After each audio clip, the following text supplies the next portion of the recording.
We are now going to take the hardware kit that comes with it. We are going to start putting the pieces together. As you can see, we've got an organizer here. It's a lot easier putting all the parts in the right bins.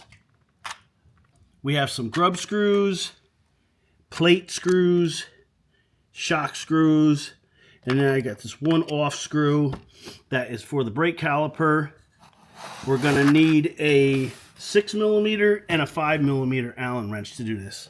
We're gonna mount this off the tubes. It's gonna be a little bit easier.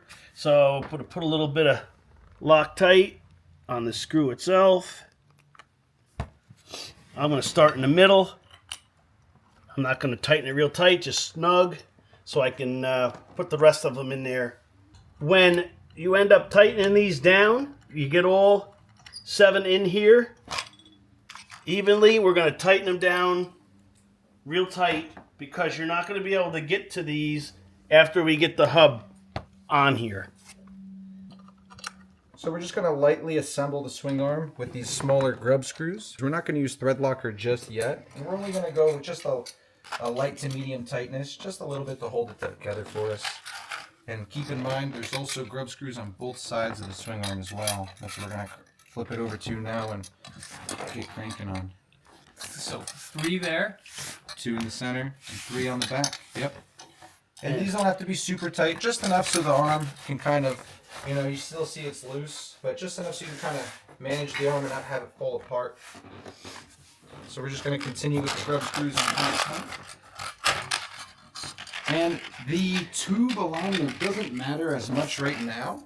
We're kind of just doing this so we can line everything up and make our final adjustments for the tire of the hub to be straight. Generally speaking, I like to just line them up to the end of it and understand we're going to adjust it a little later to get it exactly center on the bike. Just a real light tight down. Nothing crazy, no thread locker. This is pretty much the full assembly we're going to do on the swing arm before putting it onto the bike itself. We have these front bolts for the arm thread locked in already.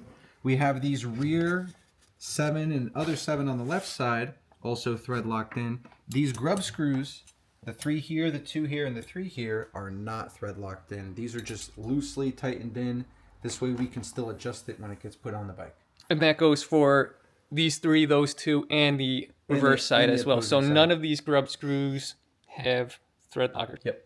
In the next video, we're going to be mounting the swing arm to the bike itself, and then we can adjust our arms for the length and to center everything.